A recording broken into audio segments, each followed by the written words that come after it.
참. 자, 미래통합당으로 한번 가보겠습니다. 금방 없어질 정당명이죠. 미래통합당.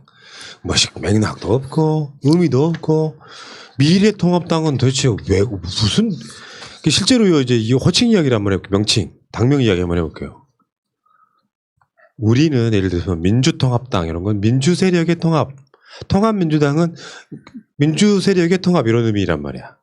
미래통합당은 대체 뭐냐고. 뭐 보수통합당도 아니고. 그래서 이거 이 당명 바꾸자는 건데. 아니 어쨌건 이런 그 정당들이 지금 확실히 그런 것 같아요. 내가 늘상 말씀드리는데 이런 사태가 터져요.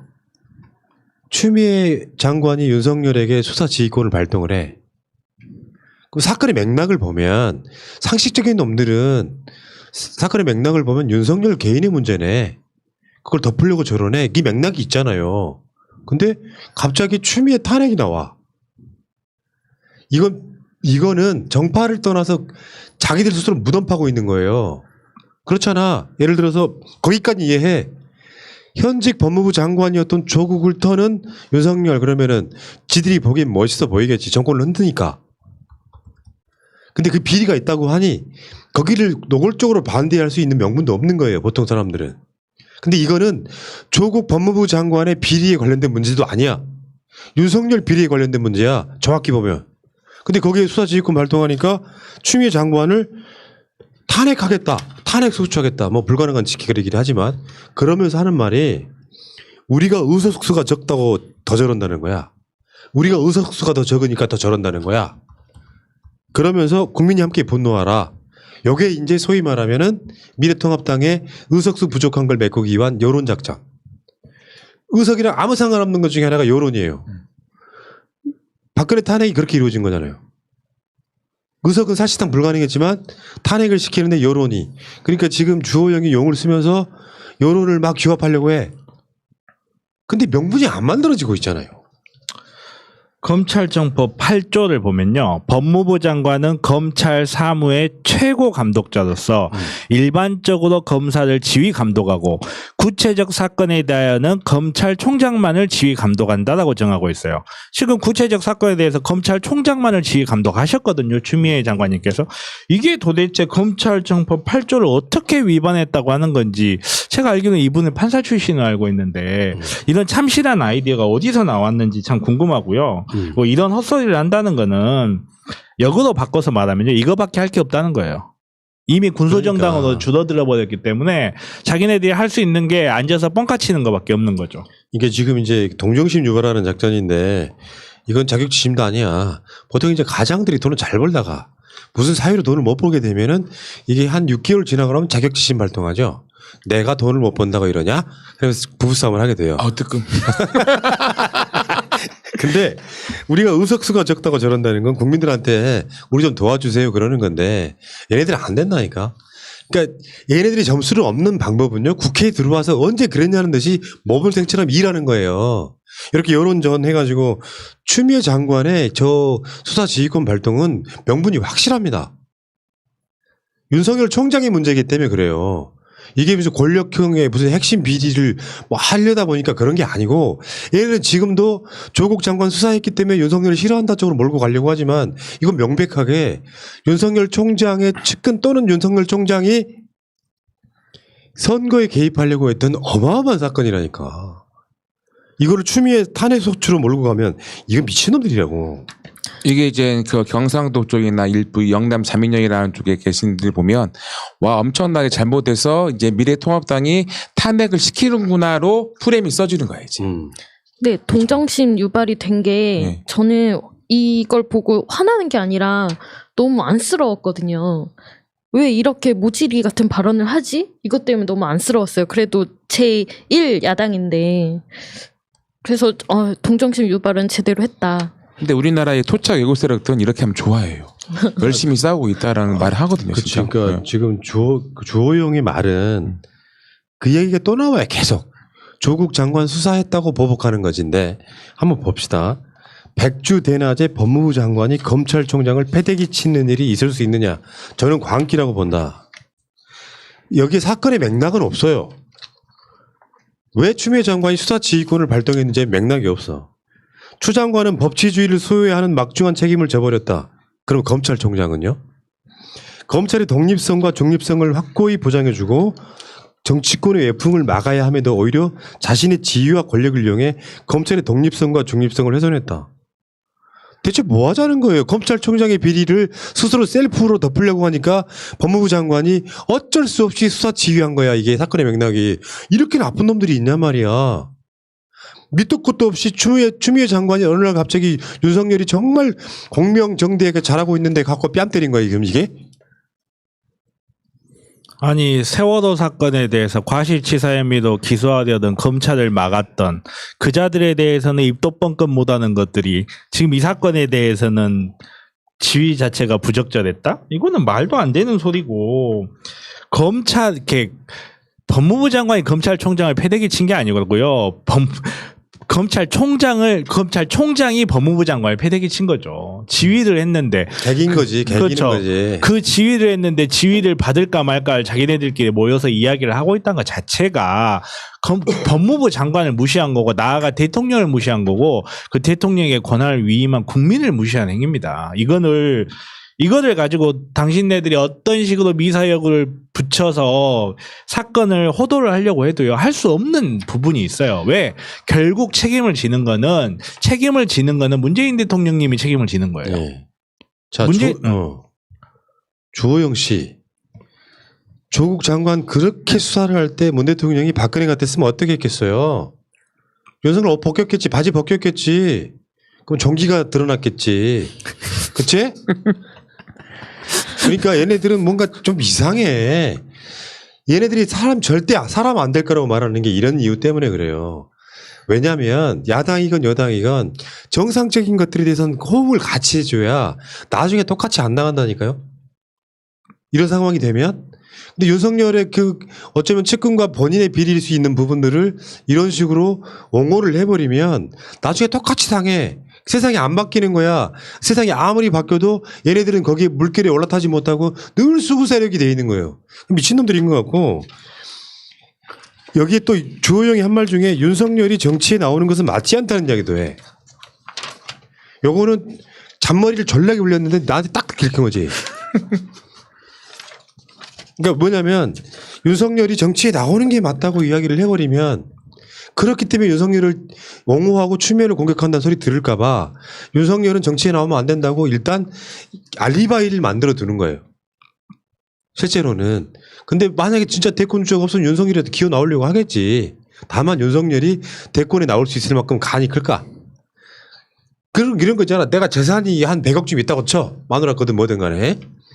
그런데 대선 나가고 또는 청문 나가고 개 털려가지고 아주 뭐가 되느니 차라리 잘 먹고 잘 사는 게 낫지. 자기 안전판만 있다면.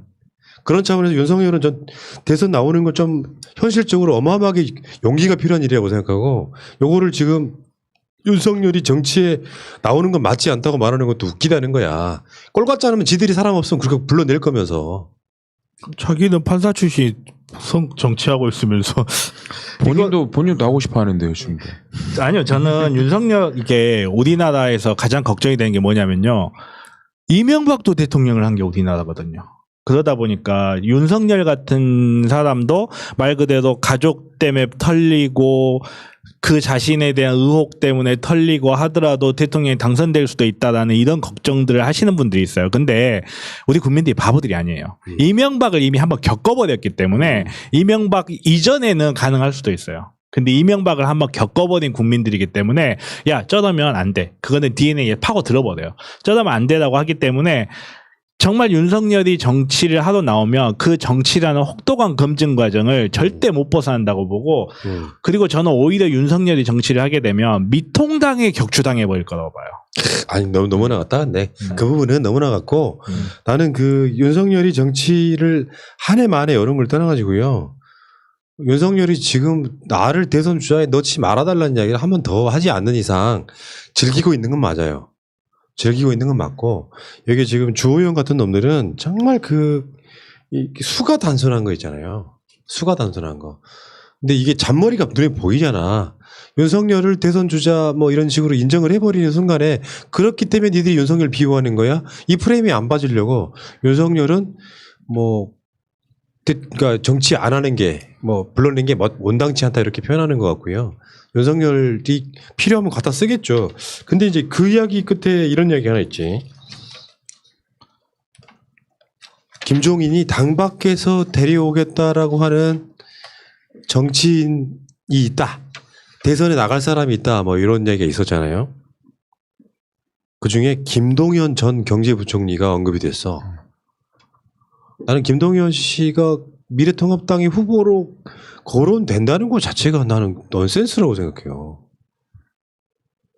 그러니까 김동연, 윤석열, 백종원.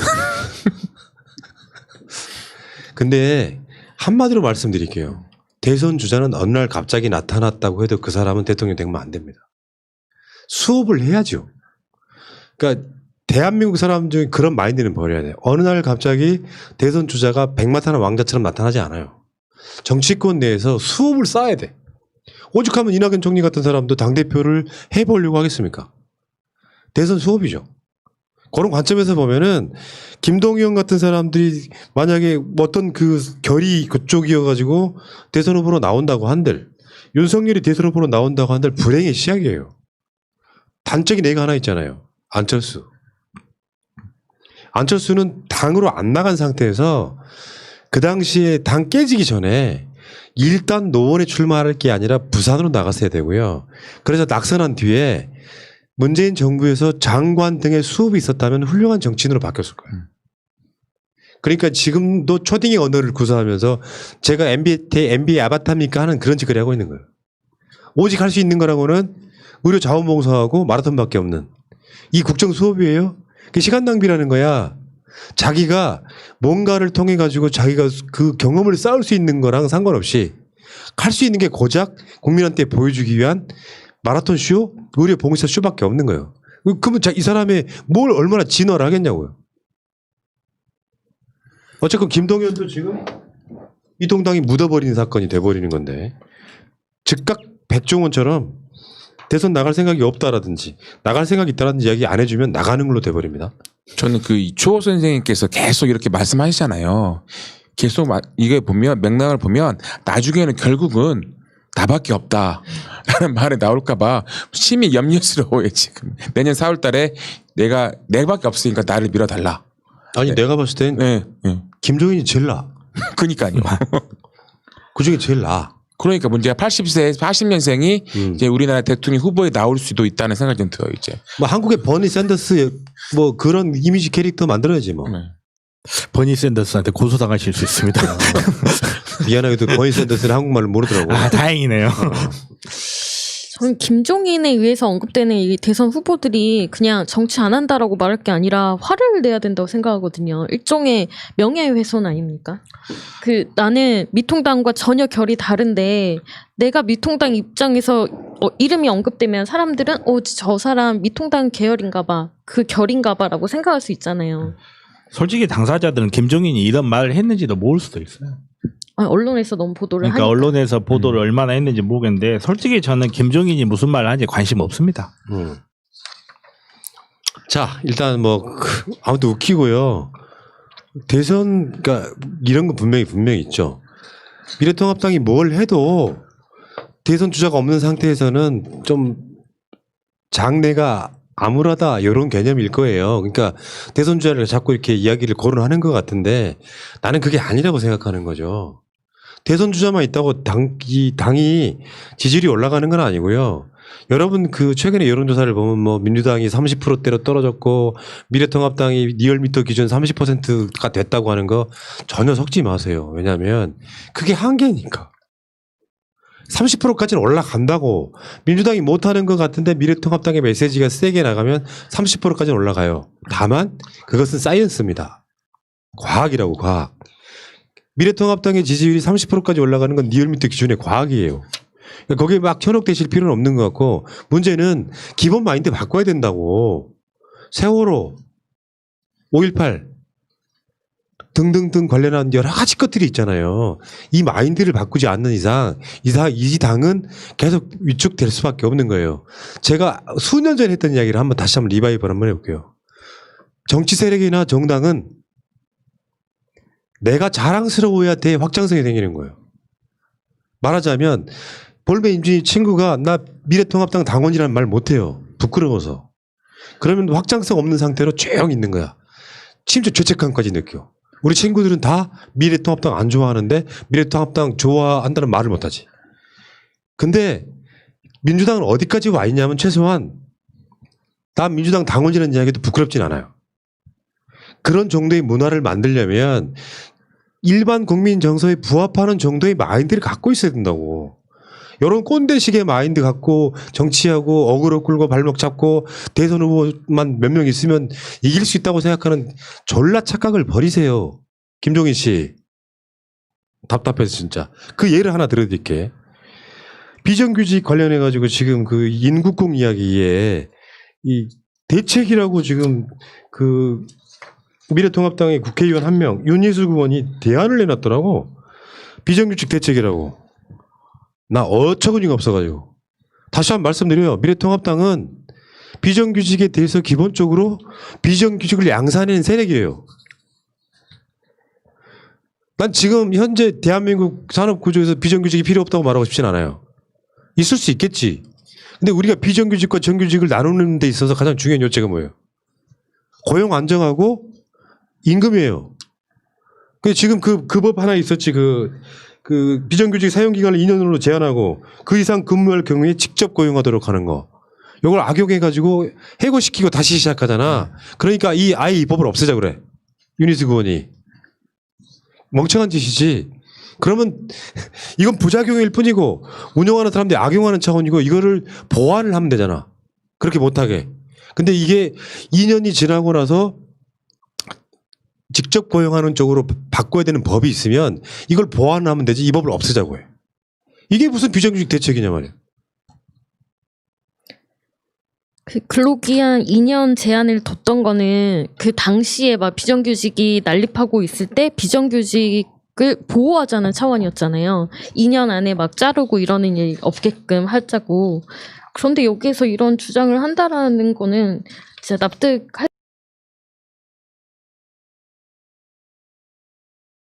2년 지나면 직접 고용하자. 이거 악용하니까 이 제도를 없애자. 이런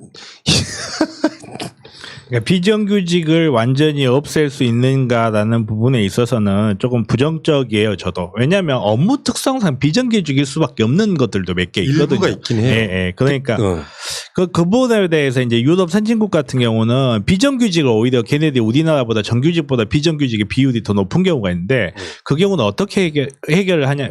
왜 그 경우 소리가 안 나온대요. 왜 그 경우에는 나와요? 왜 그 경우에는 문제가 우리나라처럼 되지가 않냐면 두 가지 이유가 있어요. 하나는 비정규직의 기본 급여가 정규직보다 더 높아요. 거기는. 왜냐? 정규직을 한다는 거는 기업 입장에서 리스크를 붓는다는 거기 때문에 비정규직은 그런 리스크가 없으니까 그 리스크만큼을 금전적으로 돌려주는 방향을 택하는 거예요. 그리고 두 번째가 그런 북유럽 국가들 같은 경우에는 비정규직이건 정규직이건 설사 실업자 상태가 되더라도 기본적인 생존 문제를 걱정하지 않아도 될 만큼 복지구조가 튼튼해요. 네. 그러니까 비정규직과 정규직의 갈등 문제라든지 대우 문제가 나오질 않아요. 근데 우리나라는 그런 상황이 못 되잖아요. 오히려 비정규직은 그 직장의 고용의 불안에도 불구하고 정규직의 몇 분의 1 수준의 임금을 받고 복지도조차 제대로 받지 못하는 이런 환경에 놓여 있기 때문에 우리나라에서는 다른 나라에 비해서 정규직과 비정규직 문제가 좀 더 많이 나타나는 거예요. 그리고 예. 얘네들이 되게 열심히 인국공 문제 가지고 막 깠잖아요. 사실은 비정규직을 엄청 만들어 놓은 놈들이 문재인 정부가 정규직화 시키는 거 반대! 그러면서 이게 불공정해 막 이런 이야기인데, 여기 윤희숙 의원이 아까 말한 그 비정규직 2년이면은 이제 직접 고용했는데 여러 요딴 소리에다가 그거 폐지하자는 거 외에, 아니, 비정규직이어도 그 고용 안정 뭐 그게 안 되더라도 임금 많이 주면 되는 거 아니야? 이런 식의 법 발의한다는 거거든요. 이게 가장 멍청한 소리죠. 왜냐하면 비정규직으로 만든 이유가 임금을 덜 주려고 만든 건데 어떤 기업이 이런 법이 있다고 그래서 비정규직한테 정규직보다 월급을 더 많이 주는 걸 만들겠어요? 대한민국 구조에서는 최저임금이 그런 거 아니야. 못 줘도 이만큼 줘라는 이야기 했더니 그만큼만 딱 주고 자빠졌잖아. 그것도 안 주는 사람들이 얼마나 많아. 그러니까 이게 현실성 없는 이야기를 계속 하고 있는 겁니다. 나는 이제 비정규직이 없는 세상이 좋은 거라고 생각하기는 해요. 다만 봐봐. 스키장에서 스키 요원들은 겨울에만 쓰잖아요. 네. 그 비정규직을 쓸 수밖에 없는 거죠. 겨울에만 쓰는데 수영장 안 좋은 요원도 마찬가지야. 해수욕장에 안 좋은 요원도 마찬가지야. 근데 그것도 방법을 찾다 보면 나는 있을 수 있다고 생각하는 거야. 그런데 당연히 비정규직이 존재해야 된다고 하면 월급이 정규직보다 높아야 되는 게 맞아요. 그리고 대개 선진국의 노동 시장이 이렇게 뭐랄까 잘 만들어진 곳에는 무조건 비정규직이 훨씬 높아요. 정규직보다 높다고 고용 안정이 안 되기 때문에 월급을 훨씬 많이 주는 거야. 그런 문화로 만드는 게 맞죠. 이런 상황에서 지금 얄팍하게 인국공 사태가 나니까 거기에 대해서 우리는 관심이 많은 사람들이야.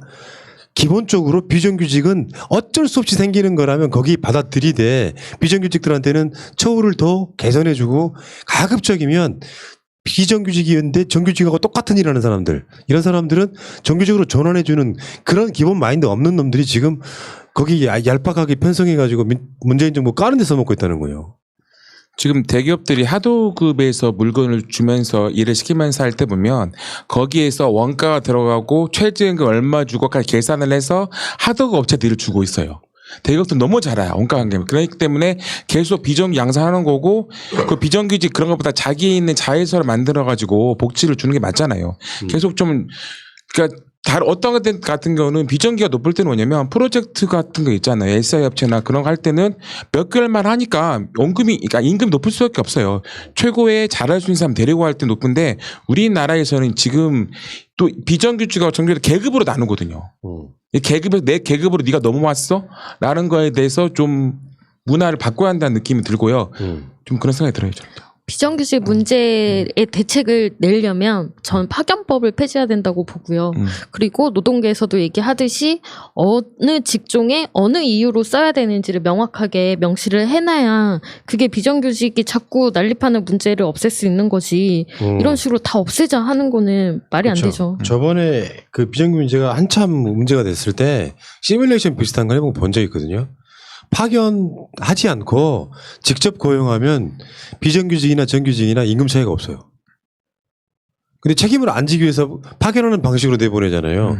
그러니까 지금 법이 바뀐 거 하나이지, 김용근법. 그러니까 안전에 관한 문제는 파견 받으면 안 돼. 직접 고용해야 돼. 바뀌고 있긴 한데 여기에 대해서 지금 얄팍하게 저 청년들의 어떤 그런 얄팍한 심리에 기대가지고 민주당이 정규직화 시키고 나는 그렇게 생각해요.